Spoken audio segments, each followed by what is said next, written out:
Hello dear students, welcome back to Science Wise. As I have mentioned in previous video that in this video we'll study about purification of water from chapter 11, that is air and water, and this is part 3 of this chapter. Okay? In part 2 we have already discussed about the properties of water and all the activities, right? So here we'll study about purification of water. Clear? The first question which arises in your mind is, why do we require to purify water, right?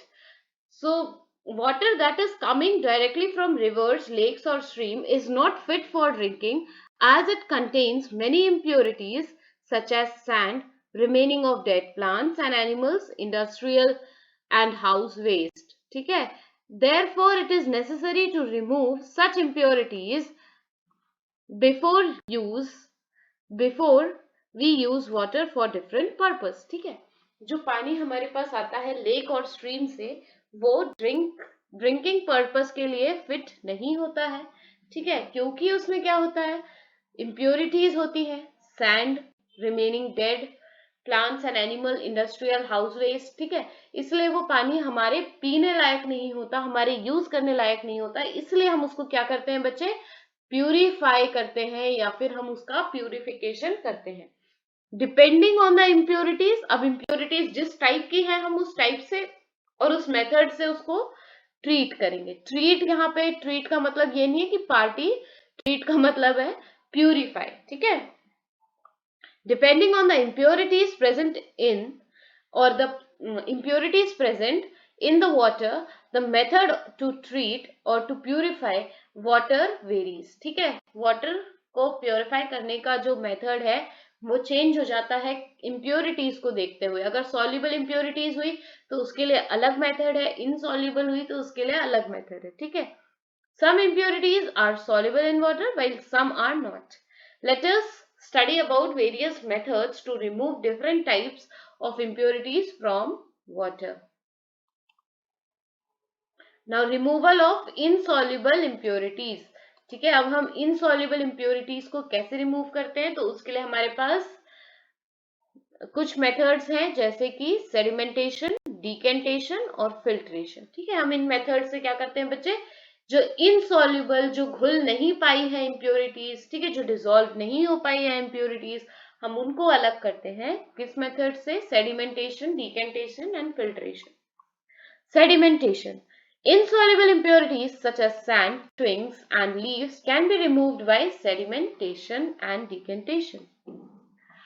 When water contains or water containing insoluble impurities is kept undisturbed for some time, the insoluble impurities settle down at the bottom of the container. This process is called sedimentation. The impurities settle down are called sediments. अब आप बेटा इस diagram में देखो, ये कैसा पानी है, बिल्कुल गंदा पानी है, मडी वाटर है, सैंड है इसमें. ठीक है, जब हम इस वाटर को अनडिस्टर्ब छोड़ देते हैं फ्यू मिनट्स के लिए, कैसे छोड़ेंगे इसको, अनडिस्टर्ब्ड फॉर फ्यू मिनट्स. ठीक है, कुछ टाइम के लिए हम इसको क्या कर रहे हैं, अनडिस्टर्ब छोड़ रहे हैं, तो क्या हो रहा है, इम्प्योरिटीज नीचे सेटल डाउन हो जा रही है और ये हमें क्लियर वाटर ऊपर मिल रहा है. ठीक है, और इस इम्प्योरिटीज को हम क्या बोलते हैं, सेडिमेंट्स. क्या बोलते हैं, सेडिमेंट्स. ठीक है, और ये पानी हमारे पास कैसा आ गया, क्लियर. अब हम इस क्लियर पानी को क्या करेंगे, एक दूसरे बीकर में ट्रांसफर करेंगे और इस प्रोसेस को हम क्या बोल देंगे, डिकेंटेशन. ठीक है, once the sediments settle down at the bottom of the container, we can pour the clear water on the top gently into another container. This process is called decantation. Let us study this process by doing the activity. ठीक है, आप घर में भी activity करके देख सकते हैं. कुछ नहीं करना, एक ग्लास ले लेना कांच का, उसमें थोड़ी सी पानी डालना, थोड़ा सा सैंड डालना, उसको थोड़ी देर छोड़ दीजिएगा आप. ठीक है, तो क्या होगा, सैंड जो है वो नीचे सेटल हो जाएगी और जो सैंड नीचे सेटल होगी हम उसे क्या बोलेंगे, सेडिमेंट्स. और क्लियर वाटर कहाँ मिल जाएगा आपको, टॉप पे. ठीक है, फिर एक और ग्लास ले लेना और उसमें वो क्लियर वाटर को ट्रांसफर करना. तो क्या होगा, उससे जो आपका सेडिमेंट है वो आपके कंटेनर 1 में ही रह जाएगा और कंटेनर 2 जो है आपका उसमें क्लियर वाटर आ जाएगा। ठीक है बेटा, बहुत सिंपल सी एक्टिविटी थी ये। Now filtration. The process of filtration involves removing of impurities from water using filter.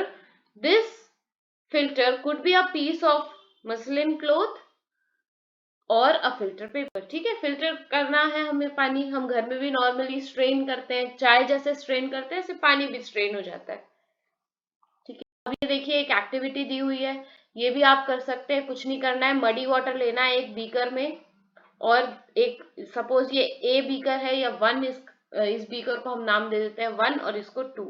ठीक है, तो आपको बीकर 1 में क्या लेना है, मडी वाटर, और बीकर 2 में आपको एक मुसलिन क्लोथ रखना है या फिर आप एक फिल्टर पेपर रख सकते हैं और उससे इसको फिल्टर करके देख लेना है। तो क्या आ जाएगा आपके पास, क्लियर वाटर आ जाएगा। क्यों? क्योंकि जो मुसलिन क्लोथ या फिर आपका फिल्टर पेपर होता है वो क्या करता है, ये आपने कभी सोचा है, जो पार्टिकल्स हैं उसको वहीं पे रोक लेता है, क्योंकि उसमें क्या होते हैं, फाइन पोर्स होते हैं जो सिर्फ वाटर को ही अलाउ करते हैं पास आउट होने के लिए, और जो इम्प्योरिटीज होती है वो यहीं पे रह जाती है। ठीक है बेटा, next process is loading. Loading, ठीक है, क्या प्रोसेस है, लोडिंग। और इस प्रोसेस में क्या होता है, चलो पढ़ लेते हैं पहले। After filtration the fine suspended particles still remain in the filtered water.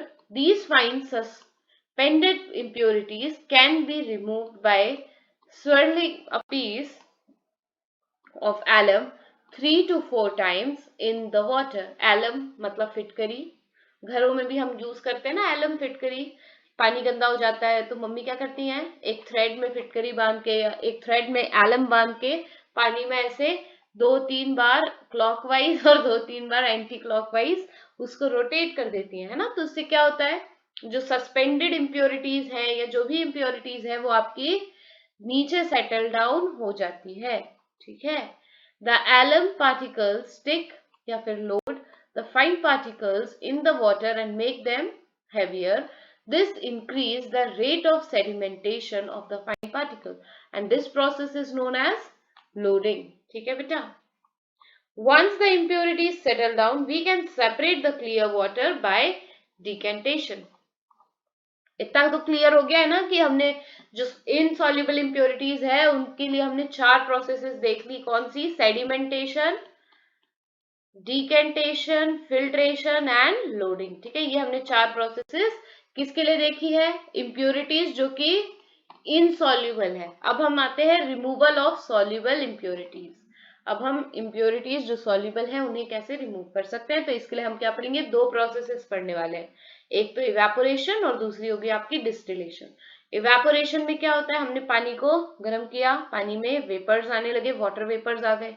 ठीक है, और इम्प्योरिटीज कहाँ रह जाएगी, यहाँ कंटेनर में, और वेपर्स जो है वो एस्केप हो जाएंगे एयर में। ऐसे भी हम सेपरेट कर सकते हैं।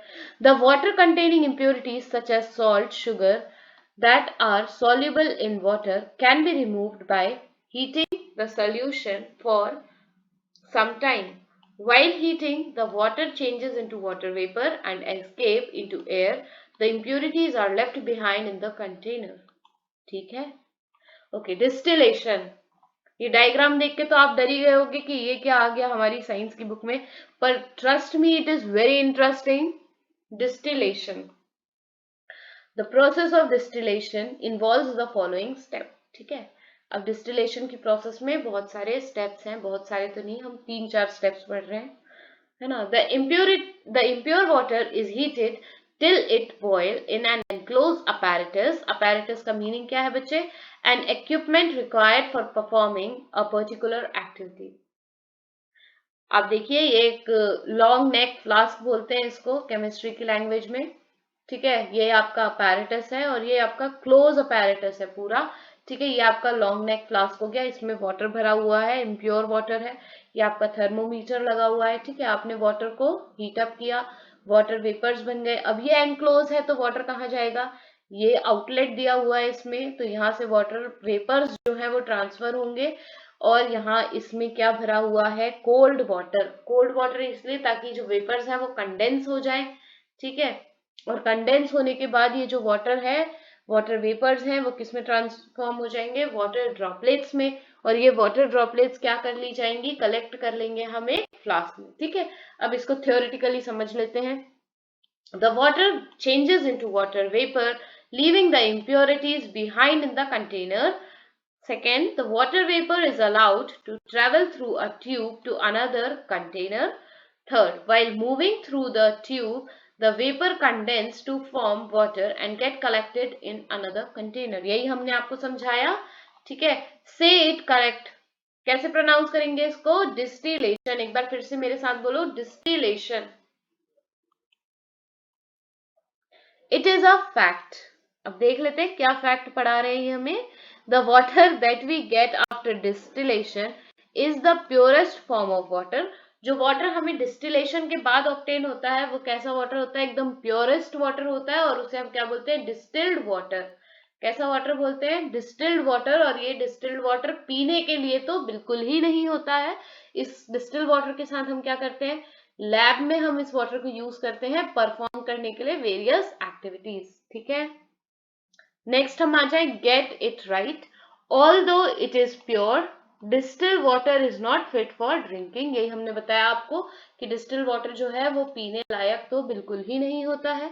If we drink this, all the important minerals of our body get dissolved and leads to deficiency। और अगर हम गलती से इस वाटर को पी लेते हैं 100%, आपका जो प्योर वाटर है, डिस्टिल वाटर को अगर आप गलती से भी पी लेते हैं तो क्या होगा, जितने भी इंपॉर्टेंट मिनरल्स हैं आपकी बॉडी के वो क्या हो जाएंगे, डिसॉल्व हो जाएंगे। और जब आपके मिनरल्स डिसॉल्व होने लगेंगे तो आपको क्या हो जाएगी, डेफिशिएंसी डिसीजेस हो जाएंगी। ठीक है, ओके, इस वीडियो में हम इतना ही पढ़ेंगे। ये आपका पार्ट 3 था। ठीक है, पार्ट 4 में हम आगे पढ़ेंगे जो कि है purification of water supplied in the towns. ठीक है, hope so this is very clear to you. If you have any doubt related to this chapter or any other chapters, you can mention in comment section. Wait for part 4 video. Very soon I'll upload it.